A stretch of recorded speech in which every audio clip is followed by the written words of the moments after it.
പ്രവാചകൻ സല്ലല്ലാഹു അലൈഹി വസല്ലമ തങ്ങളുടെ മുന്നിലേക്ക് മുഖറബുൽ അംലാഖു മലക്ക് ജിബ്രീൽ അലൈഹിസ്സലാം ഇറങ്ങി വന്നിട്ട് പ്രവാചകന്റെ മുന്നിൽ ഖുർആനിലെ ഒരു ആയത്ത് ഓതി കൊടുത്തു. അള്ളാഹുവിന്റെ പ്രവാചകന്റെ മുന്നിലേക്ക് ജിബ്രീൽ എന്ന് പറയുന്ന മലക്ക് കടന്നു വന്നിട്ട് ഓതി കൊടുത്തു. ഇദാ ജാഅ നസ്റുല്ലാഹി വൽ ഫത്ഹ് വറഅയ്തൻ നാസ യദ്ഖുലൂന ഫീ ദീനില്ലാഹി അഫ്വാജാ فَصَبِّحُ بِحَمْدِ رَبِّكَ وَاسْتَغْفِرْهُ إِنَّهُ كَانَ تَوَّابًا. ഈ ഒരു ചെറിയ സൂറത്ത് നമ്മൾ എല്ലാവരും ഓതുന്നവരാണ്. എല്ലാവർക്കും അറിയാം, എല്ലാവർക്കും ഓതാൻ അറിയുന്ന ഒരു സൂറത്ത്. അള്ളാഹു പഠിക്കാൻ ഭാഗ്യം തരുമാറാകട്ടെ. പ്രവാചകൻ സല്ലല്ലാഹു അലൈഹി വസല്ലമ തങ്ങളുടെ മുന്നിൽ ജിബ്രീൽ എന്ന് പറയുന്ന മലക്ക് വന്നിട്ട് ഇതങ്ങട്ട് ഓതാൻ തുടങ്ങി. മുത്തുനബി കരയാൻ തുടങ്ങി. അള്ളാഹുവിന്റെ പ്രവാചകന്റെ കണ്ടടങ്ങൾ നിറഞ്ഞൊഴുകാൻ തുടങ്ങി. എന്തേ പറഞ്ഞതെന്നറിയുവോ? അള്ളാഹുവിന്റെ പ്രവാചകൻ സല്ലല്ലാഹു അലൈഹി വസല്ലമ തങ്ങളോട് പറഞ്ഞു, നബിയെ, ജനങ്ങളൊക്കെ ഇസ്ലാമിലേക്ക് വന്നുകൊണ്ട് തുടങ്ങി, ജനങ്ങളൊക്കെ ഇസ്ലാമിലേക്ക് വരാൻ തുടങ്ങി.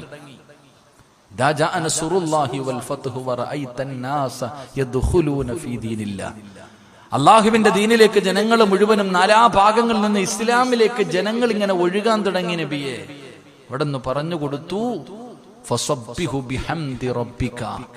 അവിടെന്ന് പറഞ്ഞു കൊടുത്തു, പ്രവാചകനോട് പറഞ്ഞു, നബിയെ, അവിടെന്ന് പറയുകയാ, ഫസബ്ബിഹു ബിഹംദി റബ്ബിക വസ്തഗ്ഫിറുഹു ഇന്നഹു കാന തവ്വാബ. അവിടെന്ന് പറഞ്ഞു കൊടുത്തു, നബിയെ, പോകാൻ സമയമായി, ഒരുങ്ങിക്കോ. അള്ളാഹുവിന്റെ പ്രവാചകന്റെ മുന്നിൽ ജിബ്രീൽ എന്ന് പറയുന്ന മലക്ക് വന്നിട്ട് പറയാ, നബിയെ, പ്രവാചകന്റെ ജോലി കഴിഞ്ഞു, ഇസ്ലാമിലേക്ക് ജനങ്ങൾ നാനാഭാഗങ്ങളിൽ നിന്ന് വന്നു തുടങ്ങി, ഇനി ഒരു പ്രവാചകന്റെ ആവശ്യമില്ല. അതുകൊണ്ട് നബിയെ, അള്ളാഹുവിന്റെ അടുക്കിലേക്ക് മടങ്ങാൻ സമയമായി, തയ്യാറെടുത്തോ. ഫസബ്ബിഹു ബിഹംദി റബ്ബിക. അള്ളാഹുവിന്റെ അടുക്കിലേക്ക് മടങ്ങാൻ സമയമായി നബി, അതുകൊണ്ട് ഒരുങ്ങിക്കോ. പിന്നെന്തേ അള്ളാഹു പറയുന്നത്?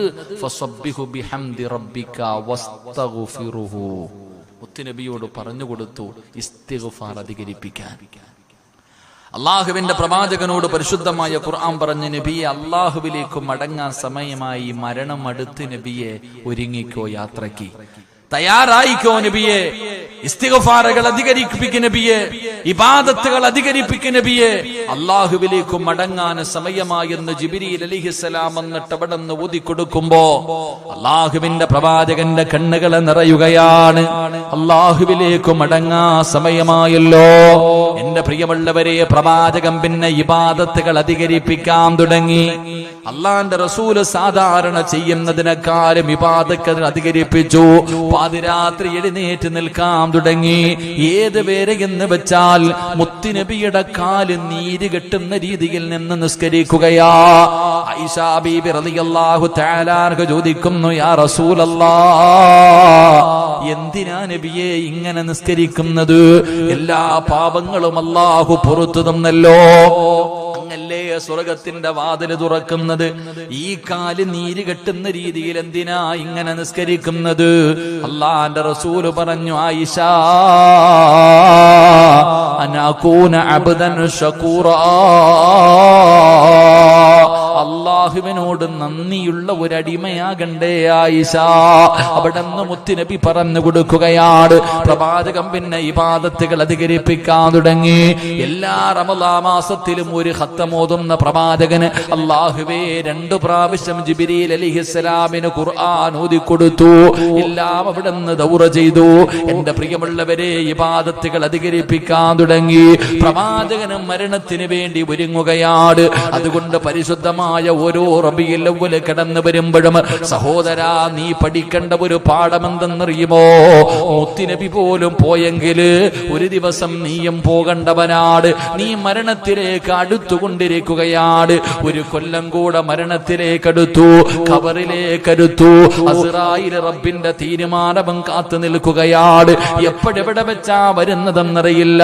അതുകൊണ്ട് എന്റെ പ്രിയപ്പെട്ടവരോട് പറയുകയാ, ഒരുങ്ങിക്കോ, മരണത്തിന് വേണ്ടി തയ്യാറെടുത്തോ. അള്ളാഹുവിന്റെ മുന്നിലേക്ക് വീട്ടിലേക്ക് മടങ്ങാ സമയമായി. എല്ലാ തിരക്കുകളും മാറ്റിവെച്ചിട്ട് പോകേണ്ടി വരും, എല്ലാ സന്തോഷങ്ങളും മാറ്റിവെച്ചിട്ട് പോകേണ്ടി വരും. അതുകൊണ്ട് ഉമ്മമാരോട്, പെങ്ങന്മാരോട്, ചെറുപ്പക്കാരോട്, വാപ്പമാരോട്, കുട്ടികളോട്, എന്നോട്, ഉസ്താദന്മാരോട്, എല്ലാവരോടും പറയുകയാ, ഒരുങ്ങിക്കോ മരണത്തിന് വേണ്ടി, തയ്യാറെടുത്തോ മരണത്തിന് വേണ്ടി. നിലവിളിക്കണ്ട, അവിടെ കിടന്ന് പൊട്ടിക്കരയണ്ട, അസ്റായിലിനോട് യാചിക്കണ്ട, എനിക്ക് സമയം താ, ഒന്നും ചെയ്തു വെക്കാൻ കഴിഞ്ഞില്ലെന്ന് കരയണ്ട മോനെ. അതിനു വേണ്ടി അപരാധിപ്പെടണ്ട. മഹാനായ സയ്യിദുനാ അബൂ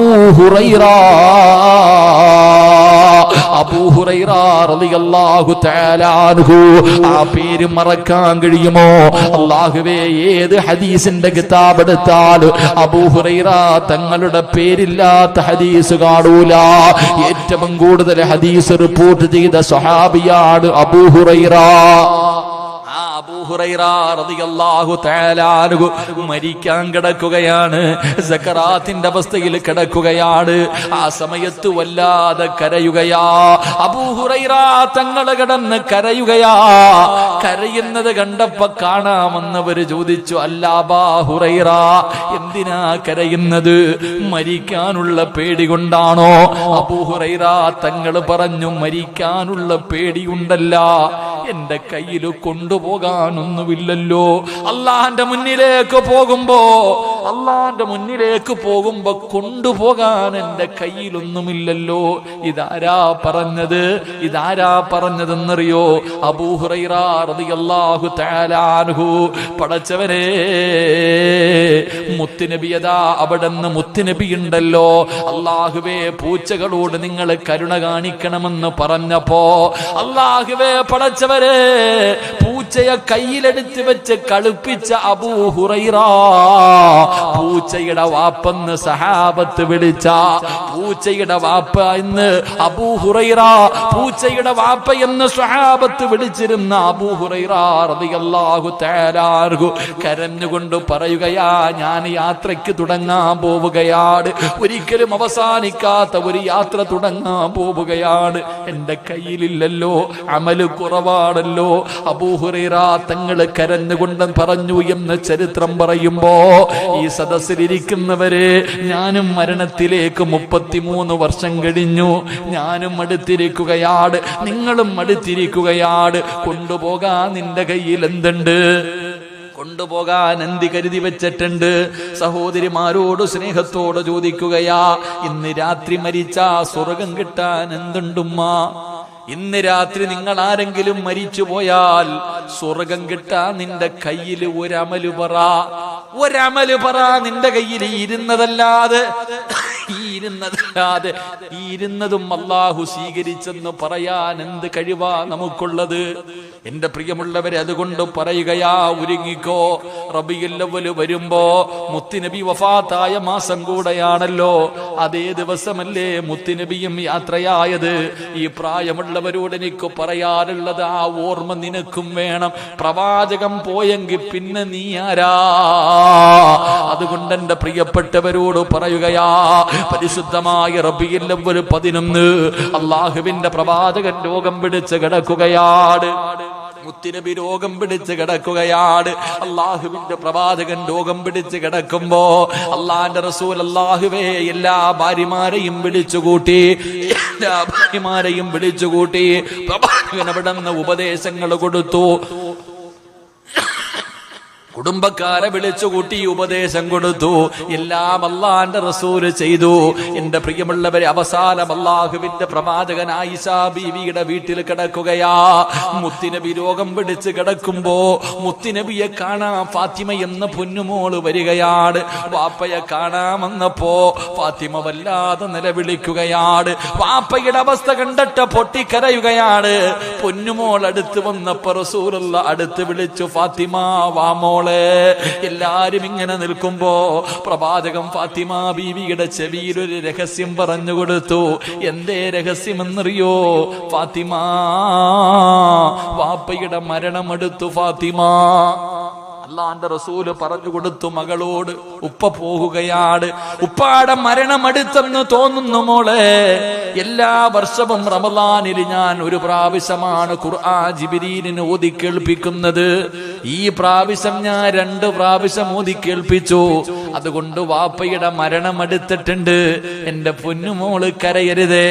അള്ളാന്റെ റസൂല് ഫാത്തിമ ബീവിയുടെ ചെവിയിലെ രഹസ്യം പറയുമ്പോ മുത്തുനബിയുടെ പൊന്നുമോള് പൊട്ടിക്കരയുകയാ.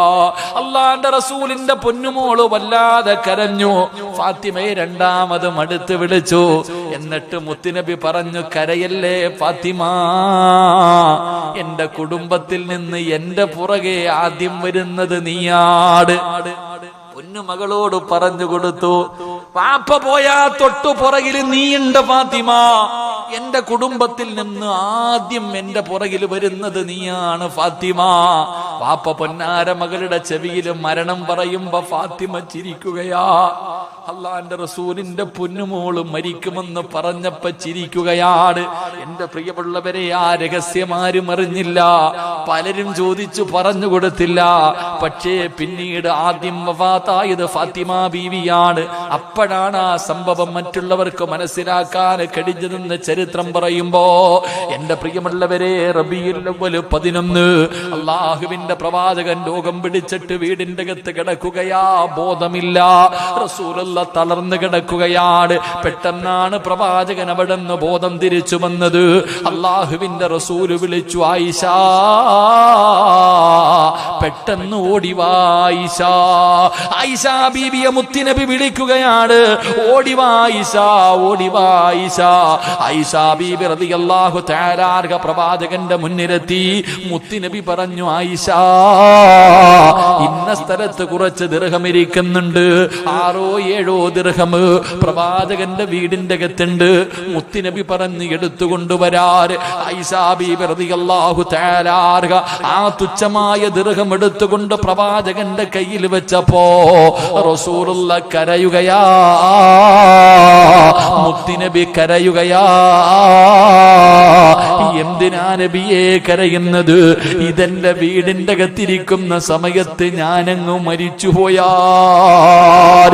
ഈ ദിർഹം എന്റെ വീടിന്റെ അകത്തിരിക്കുന്ന സമയത്താണ് ഞാൻ മരിച്ചു പോകുന്നതെങ്കിൽ എന്ത് കണക്ക് ഞാൻ അല്ലാഹുവോട് പറയും ആയിഷ? അതുകൊണ്ട് ഇത് പാപങ്ങൾക്ക് കൊണ്ടുകൊടുക്ക്, ഇത് പാപങ്ങൾക്ക് കൊണ്ടുകൊടുക്ക്, പെട്ടെന്ന് കൊണ്ടുപോവാ ആയിഷ. പ്രവാചകൻ ആയിഷ ബീവിയെ പറഞ്ഞു വിട്ടു, റബ്ബേ, പാപങ്ങൾക്ക് സദഖ കൊടുക്കാൻ 5 നയാ പൈസ ഇല്ല വാപ്പാ. റബീഉൽ അവ്വൽ 11 മുത്തുനബിയുടെ വീടിന്റെ അകത്ത് വിളക്ക് കത്തിച്ചില്ല. റബീഉൽ അവ്വൽ 11 അള്ളാന്റെ റസൂലിന്റെ വീടിന്റെ അകത്ത് വിളക്ക് കത്തിച്ചില്ല. പ്രവാചകം ചോദിച്ചു, ആയിഷ, എന്തേ വിളക്ക് കത്തിക്കാത്തത്? എന്തേ ആയിഷ വിളക്ക് കത്തിക്കാത്തത്? ആയിഷ ബീബി റളിയല്ലാഹു തആല അൻഹ മിണ്ടാതെ മാറി നിൽക്കുകയാ. കാരണം എന്തെന്നറിയോ? വിളക്കിന്റെ അകത്തൊഴിക്കാൻ എണ്ണയില്ല. മുത്തുനബിയുടെ വീടിന്റെ അകത്ത് മരിക്കുന്നതിന്റെ തലേ ദിവസം വിളക്കിന്റെ അകത്ത് ഒഴിക്കാൻ എണ്ണ പോലുമില്ല. പറഞ്ഞാ മുത്തുനബിയുടെ മനസ്സ് വേദനിക്കുമെന്ന് കരുതിയിട്ട് മിണ്ടാതെ മാറി നിന്നു. റസൂലുള്ള 2ാമതും വിളിച്ചു, ആയിഷ, എന്തേ വിളക്ക് കത്തിക്കാത്തത്? പൊട്ടിക്കരഞ്ഞുകൊണ്ട് പറഞ്ഞു, മുത്തുനബിയെ, എണ്ണയില്ല നബിയെ. ഈ വീടിന്റെ അകത്ത് വിളക്കിന്റെ അകത്തൊഴിക്കാനുള്ള എണ്ണ പോലുമില്ല നബിയെ. അള്ളാന്റെ റസൂല് മറ്റുള്ള ഭാര്യമാരുടെ വീട്ടിലേക്ക് പറഞ്ഞു വിട്ടു. അവിടെ നിന്ന് കിട്ടിയ എണ്ണ കൊണ്ടാണ് മുത്തുനബിയുടെ വീടിന്റെ അകത്ത് വിളക്ക് കത്തിച്ചത്. എന്റെ പ്രിയമുള്ളവരെ, റബീഉൽ അവ്വൽ 12 സുബഹിക്ക് ബാങ്ക് വിളിച്ചു. അള്ളാഹുവിന്റെ പ്രവാചകന് പള്ളിക്കകത്ത് നമസ്കാരം നടക്കുമ്പോ പ്രവാചകൻ പറഞ്ഞു, ആയിഷ, ആ കർട്ടനൊന്നു മാറ്റാ ആയിഷ. ആയിഷ ബീബി റളിയല്ലാഹു തആല അൻഹ കർട്ടൻ മാറ്റുകയാണ്. മുത്തുനബി സ്വഹാബികളെ നോക്കി. അബൂബക്കർ തങ്ങൾ ഇമാമത്ത് നിൽക്കുന്നുണ്ട്. സ്വഹാബികൾ എല്ലാവരും പുറകിൽ നിന്ന് നിസ്കരിക്കുന്നുണ്ട്. പ്രവാചകൻ ഓരോ സ്വഹാബിയും നോക്കി, ഓരോ സഹാബിയെയും നോക്കി. സലാം വീട്ടാ സമയമായപ്പോ പ്രവാചകൻ പറഞ്ഞു, ആയിഷ, കട്ടന് തിരിച്ചിട്. എന്റെ പ്രിയമുള്ളവരെ, റബീഉൽ അവ്വൽ 12 രാവിലെ പ്രവാചകന്റെ രോഗത്തിന് നല്ല ശമനം ശമനം വന്നു. അബൂബക്കർ സിദ്ദീഖ് തങ്ങളെ കാണാമെന്നു. പ്രവാചകന്റെ രോഗം കുറഞ്ഞെന്ന് പറഞ്ഞ അബൂബക്കർ തങ്ങളുടെ യാത്ര തുടങ്ങി. എന്റെ പ്രിയമുള്ളവരെ, കുറെ സമയം കഴിയുമ്പോ അള്ളാഹുവിന്റെ പ്രവാചകന് പെട്ടെന്ന് പനിയങ്ങ് കൂടുകയാണ്. റബ്ബേ, രോഗമങ്ങ് കൂടി. പ്രവാചകനതാ വീടിന്റെ അകത്ത് തളർന്നു കിടക്കുകയാ. ആയിഷാ ബീവി ഇരുന്ന് കരയുന്നുണ്ട്, ഫാത്തിമ ബീവി ഇരുന്ന് കരയുന്നുണ്ട്. അള്ളാഹുവിന്റെ പ്രവാചകൻ ഇങ്ങനെ കിടക്കുകയാണ്, തളർന്നു ഉറങ്ങുകയാണ്. ആ സമയത്താണ് വീടിന്റെ കവാടത്തിൽ ഒരു സലാം കേൾക്കുന്നു. അസ്സലാമു അലൈക യാ അഹ്ല ബൈത്തിൻ നുബുവ ഇഫ്തഹിൽ ബാബ്. വീടിന്റെ കവാടത്തിൽ വന്ന് നിന്നാരോ സലാം പറയുകയാ. അള്ളാഹുവിന്റെ പ്രവാചകന്റെ കുടുംബമേ, വാതിലൊന്ന് തുറക്കുവോ, വാതിലൊന്ന് തുറക്കുവോ. അള്ളാഹുവിന്റെ പ്രവാചകന്റെ വീടിന്റെ കവാടത്തിൽ വന്ന് സലാം പറയുമ്പോ ഫാത്തിമ ബീബി റളിയല്ലാഹു തആല അൻഹ വിളിച്ചു പറയുകയാ, എന്റെ വാപ്പയ്ക്ക് സുഖമില്ല, എന്റെ വാപ്പ തളർന്നു കിടക്കുകയാ. നിങ്ങൾ പോയിട്ട് പിന്നെയൊന്ന് വരുവോ, പോയിട്ട് പിന്നെയൊന്ന് വരുവോ? ഫാത്തിമ ബീബി വിളിച്ചു പറഞ്ഞു, പടച്ചവരെ, കുറെ സമയം കഴിഞ്ഞു. രണ്ടാമതും വീടിന്റെ കവാടത്തിൽ അതേ മനുഷ്യൻ തന്നെ സലാം പറയുകയാ. അപ്പോഴും ഫാത്തിമ പറഞ്ഞു, എന്റെ ഉപ്പയ്ക്ക് വേദന സഹിക്കാൻ കഴിയുന്നില്ല, എന്റെ ഉപ്പ രോഗം പിടിച്ച് കിടക്കുകയാ, തളർന്നു കിടന്ന് ഉറങ്ങുകയാ. നിങ്ങൾ പോയിട്ട് പിന്നെയൊന്ന് വരുവോ?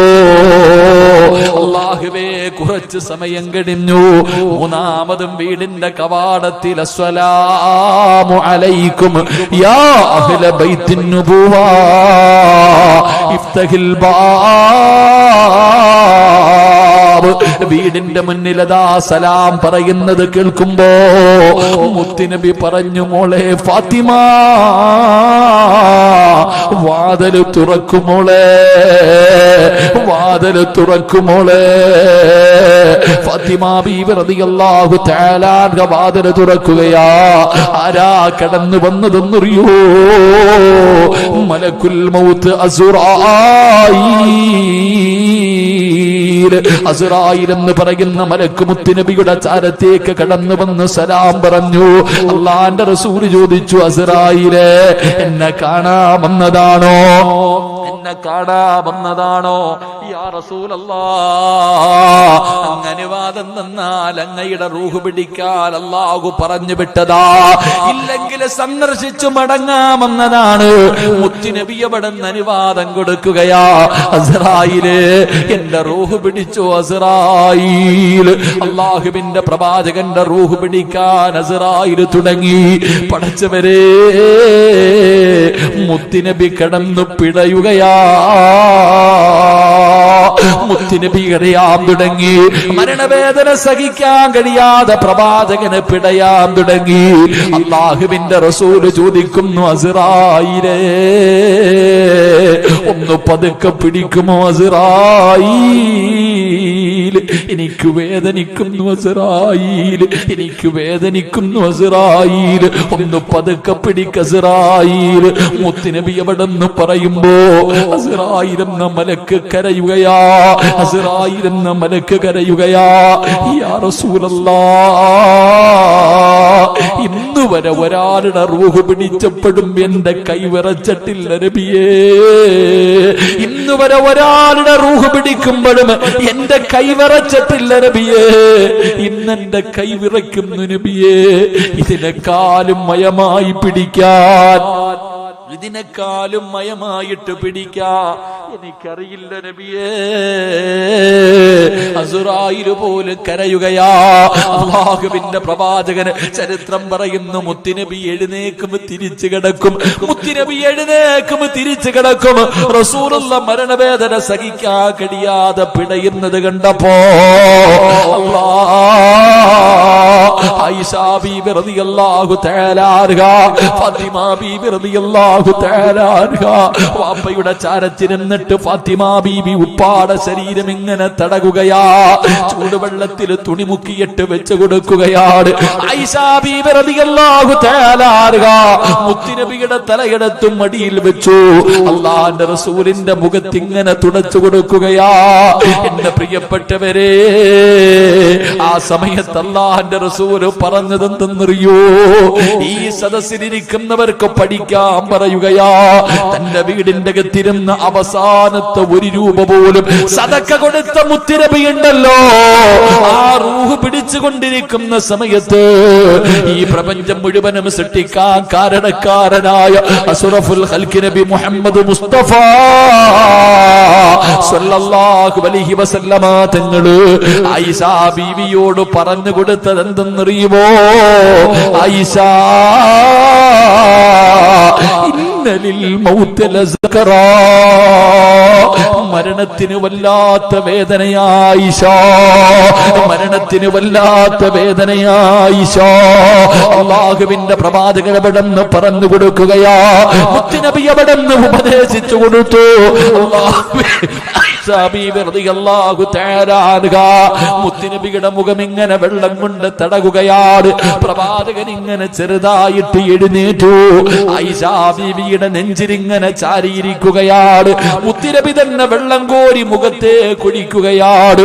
പടച്ചവരെ, ആ സമയത്താണ് ഒരു സ്വഹാബി കടന്നു വരുന്നത്.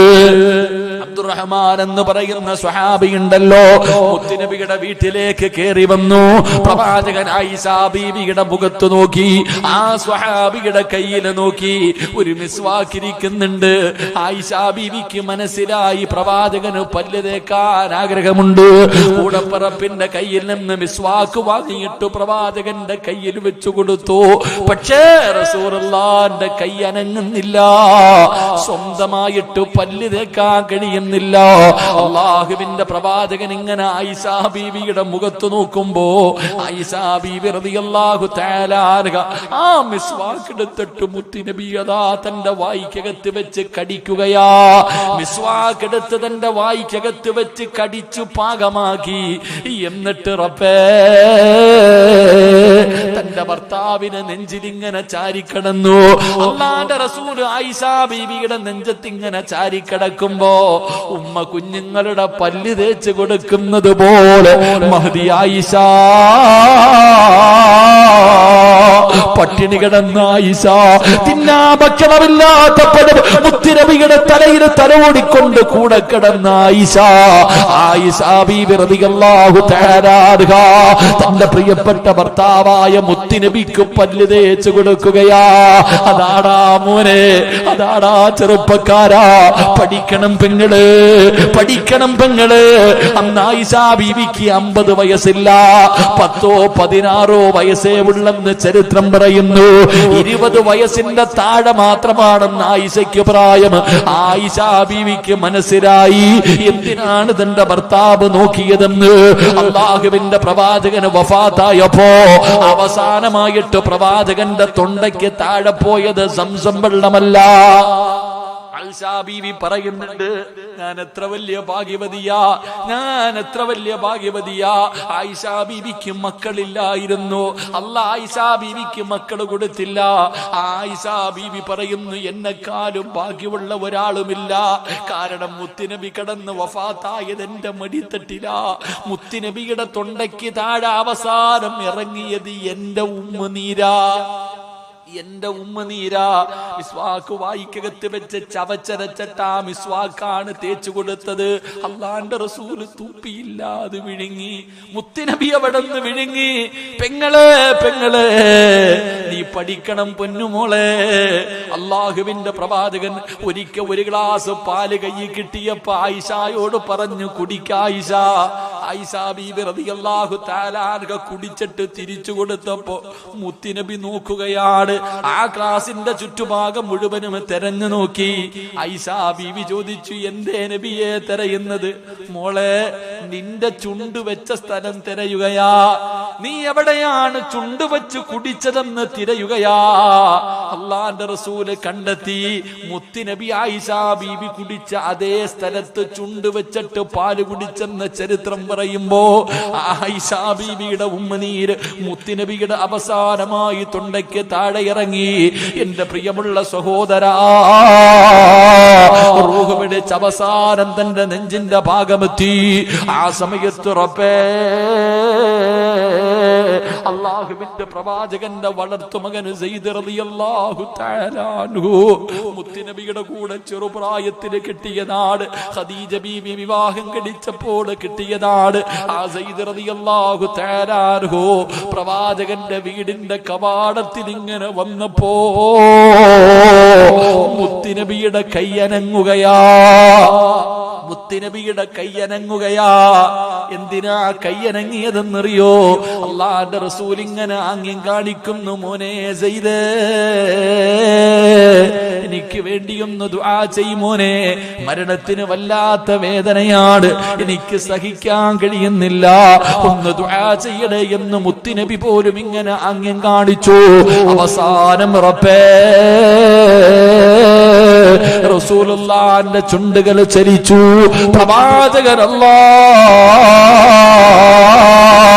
ഈ ലോകത്തോട് യാത്ര പറയുകയാ. ഈ ലോകത്തോട് യാത്ര പറയുകയാ. അല്ലാഹുവിന്റെ റസൂലിന്റെ വീടിന്റെ അകത്തൊരു വല്ലാത്ത തേങ്ങല് കേട്ടു. മുത്തുനബിയുടെ വീടിന്റെ അകത്ത് വല്ലാത്ത തേങ്ങല് കേട്ടു. സുബ്ഹാനല്ലാഹ്. മദീനയുടെ മണൽത്തരികൾ പോലും കരയുകയാ. മദീനയുടെ മണൽത്തരികൾ പോലും, പടച്ചവരെ, വൃക്ഷങ്ങൾ പോലും, ഇലകൾ പോലും മദീനയിൽ വല്ലാത്ത ഒരു തേങ്ങല് കേൾക്കുകയാണ്. കാട്ടുതീ പടരുന്നത് പോലെ, കാട്ടുതീ പടരുന്നത് പോലെ റബ്ബേ, മദീന മുഴുവനും പ്രവാചകന്റെ മരണമങ്ങ് വഫാത്തങ്ങ് പരക്കുകയാ. പടച്ചവനെ, പിന്നെ പറയേണ്ടതില്ലല്ലോ, പിന്നെ പറയാൻ കഴിയില്ല. അവിടെ നടന്ന സംഭവങ്ങൾ പറയാനുള്ള ധൈര്യം നമുക്കില്ലല്ലോ. അതുകൊണ്ട് എന്റെ പ്രിയമുള്ളവരോട്, ഞാനും നിങ്ങളും ഒരു ദിവസം പോകേണ്ടവരാ. മുത്തുനബി പോലും ആയിഷ മരണത്തിന് വല്ലാത്ത വേദനയാണ്. ആയിഷ മുത്തുനബി പോലും കരഞ്ഞുകൊണ്ട് പറഞ്ഞു പോയെങ്കില്, അല്ലാഹുവേ, നിങ്ങളുടെ അവസ്ഥ എന്താണെന്ന് ഞങ്ങൾക്കറിയില്ല തമ്പുരാന്. നിങ്ങളുടെ മരണവേദന നീ കുറച്ചു തരണേ അല്ലാ. നീ ഞങ്ങളോട് കരുണ കാണിക്കണേ അല്ലാ. ഞങ്ങൾ ചെയ്ത പാപത്തിന്റെ പേരില് ഞങ്ങളുടെ ആഖിബത്ത് നീ മോശമാക്കല്ലേ അല്ലാ. അല്ലാഹു നമ്മളെ രക്ഷപ്പെടുത്തുമാറാകട്ടെ. മഹാനായ നബി മുഹമ്മദ് മുസ്തഫ അല്ലാഹുവിന്റെ റസൂലിന്റെ വഫാത്ത്, എന്റെ പ്രിയമുള്ളവരെ, ബാക്കി പറയാൻ നമ്മളെ കൊണ്ട് കഴിയില്ല. പിന്നെ മദീനത്ത് നടന്ന രംഗങ്ങൾ പറയാൻ നമ്മളെ കൊണ്ടൊന്നും കഴിയില്ല. അത് വായിച്ചെടുക്കുമ്പോഴേ നമ്മുടെ കണ്ണുകൾ നിറയും. അല്ലാഹു നമുക്ക് ഈമാൻ തരുമാറാകട്ടെ. അല്ലാഹു ഈമാൻ തരുമാറാകട്ടെ. അതുകൊണ്ട് എനിക്ക് നിങ്ങളോട് പറയാനുള്ളത്, എല്ലാവരും ഒരു ദിവസം പോകേണ്ടവരാ. ഞാനാണോ നിങ്ങളാണോ? ചിലപ്പോൾ നിങ്ങളാകാം, ചിലപ്പോൾ ഞാനാകാം. ആരാ ആദ്യം പോകുന്നത് എന്ന് പറയാൻ നമുക്കറിയില്ലല്ലോ. അല്ലാഹുവല്ലേ തീരുമാനിക്കുന്നത്. പക്ഷെ എപ്പോഴാണെങ്കിലും, ആദ്യമാണെങ്കിലും ശേഷമാണെങ്കിലും, എപ്പോൾ മരിച്ചാലും ഈമാനോടുകൂടിയുള്ളൊരു മരണം അല്ലാഹു നൽകി അനുഗ്രഹിക്കുമാറാകട്ടെ. അല്ലാഹു നൽകി അനുഗ്രഹിക്കുമാറാകട്ടെ. അതുകൊണ്ട് എൻ്റെ പ്രിയമുള്ള സഹോദരങ്ങളെ, നമുക്ക് ദുആ ചെയ്യാം. അല്ലാഹുവിനോട് ആത്മാർത്ഥമായി തൗബ ചെയ്യാം. ഒരുപാട് പേര് ദുആ കൊണ്ട് വസിയ്യത്ത്, ലൈവിലൂടെയൊക്കെ നൂറുകണക്കിന് പേര്, അല്ലാഹുവേ ഉസ്താദെ ഞങ്ങളെ മറക്കരുത്, ഇന്നത്തെ ദുആയിൽ ഞങ്ങളെ ഉൾപ്പെടുത്തണം, കാത്തിരിക്കുന്നുണ്ട്. ഇൻഷാ അല്ലാഹ് നമുക്ക് അവർക്കെല്ലാം വേണ്ടി ദുആ ചെയ്ത് സന്തോഷത്തോടു കൂടി പിരിയാം. അല്ലാഹു നമ്മുടെ ഈ സദസ്സ് അവൻ ഇഷ്ടപ്പെട്ട ഒരു സദസ്സായി അല്ലാഹു സ്വീകരിക്കുമാറാകട്ടെ. എൻ്റെ പ്രിയമുള്ളവരെ, ബഹുമാന്യനായ ഉസ്താദ് അവറുകളൊന്ന് പറഞ്ഞു, മഴ പെയ്ത് കഴിഞ്ഞാൽ ഉസ്താദെ ഇവിടുത്തെ വിദ്യാർത്ഥികളൊക്കെ നനയുകയാണ്. ഈ ബിൽഡിങ്ങിന്റെ പണി ഇപ്പോഴെങ്ങാനും തുടങ്ങുന്നുണ്ടോ? അതോ ഭക്ഷണത്തിന്റെ പൈസ പിടിച്ചാൽ മതി?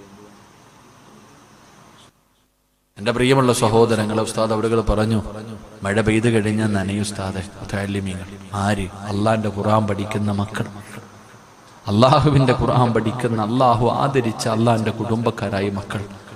ഈ മക്കൾ മഴ പെയ്യുന്ന സമയത്തൊക്കെ ചോർന്നൊലിക്കുക വല്ലാത്തൊരു പരിതാപകരമായ അവസ്ഥയില്ല.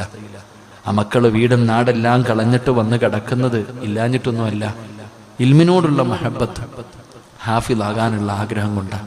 അതുകൊണ്ട് എൻ്റെ പ്രിയമുള്ള സഹോദരങ്ങളെ, നിങ്ങൾക്ക് അള്ളാഹു ഒരു പ്രതിഫലം ഞാൻ പറയാം. ഈ ഇരിക്കണ 33 മക്കളുണ്ട് ഇവിടെ. ഈ 33 മക്കളിൽ ഇന്ന് ഖുർആൻ ഓതിയ ആ മകൻ, അവൻ യതീമ. ആ യതീമായ മകനാണെങ്കിലും അവൻ അള്ളാഹു കൊടുക്കുന്ന ഭാഗ്യം, അവന് 40 പേരെ സ്വർഗത്തിൽ കൊണ്ടുപോകാനുള്ള ഒരു ഭാഗ്യമാണ്. അള്ളാഹുവിന്റെ പരിശുദ്ധമായ ഖുർആന് കാണാതെ പഠിച്ച അവന് ഇഷ്ടമുള്ള 40 പേരെ കൊണ്ടുപോകാം. ഈ ഇരിക്കണ ഓരോ മക്കൾക്കും അവർ ഖുർആൻ പഠിച്ച ഹാഫിളീങ്ങളായാൽ അവർക്ക് ഇഷ്ടമുള്ളവരെ കൊണ്ടുപോകാം. എന്റെ പ്രിയപ്പെട്ടവരോട് പറയും, നമ്മുടെ വീട്ടിൽ മക്കളുണ്ട്, നമ്മുടെ വീട്ടിൽ 3-4 മക്കളുണ്ട്. വാപ്പ അറിയാലോ സ്വഭാവമൊക്കെ. നമ്മുടെ മക്കളുടെ സ്വഭാവം നമുക്കറിയല്ലോ. നിസ്കരിക്കുവോ, ഖുർആൻ ഓതുവോ, സലാത്ത് പറയുവോ, നല്ല കാര്യങ്ങൾ ചെയ്യുവോ, നിന്റെ മയ്യത്ത് ഒളിപ്പിക്കോ, അതെങ്കിലും നോക്ക്. ഇത്രയും കാലം നീയൊക്കെ ജീവിച്ചത്, നമ്മളൊക്കെ ജീവിച്ച് നമ്മുടെ മക്കൾക്ക് വേണ്ടി. നമ്മൾ മരിച്ചാൽ നമ്മുടെ മയ്യത്ത് ഒളിപ്പിക്കാൻ നമ്മുടെ മോൻ അറിയോ? മയ്യത്ത് നിസ്കരിക്കാൻ അറിയോ? ഓരോ സഹോദരിമാര് ചിന്തിക്ക്, മോളെ എന്ന് വിളിച്ചു കൂടെ കൊണ്ട് നടക്കുന്നല്ലോ. നീ ചിന്തിച്ചു നോക്ക്, നിന്റെ മകള് നിന്റെ മയ്യത്ത് നിസ്കരിക്കുമോ? ഖബറിന്റെ ചാരത്ത് വന്ന് തെറ്റാതെ ഒരു യാസീനോദ നമ്മുടെ മക്കൾക്ക് അറിയോ? ചിന്തിച്ചു നോക്ക്. കാലഘട്ടം വളരെ മോശമാണ്. എന്റെ പ്രിയമുള്ള സഹോദരങ്ങളെ, മരിച്ചുപോയവരുടെ കടം പോലും വീറ്റാത്ത മക്കൾ. എന്റെ പ്രിയമുള്ള സഹോദരങ്ങൾ, അൽഹംദുലില്ലാഹ്, നിങ്ങളോട് എനിക്ക് പറയാനുള്ളത്, നാളെ അള്ളാഹുവിന്റെ കോടതിയിൽ ആര് നിന്നെ നോക്കിയില്ലെങ്കിലും ഈ കാണുന്ന മക്കളിൽ ആരെങ്കിലും കാണും.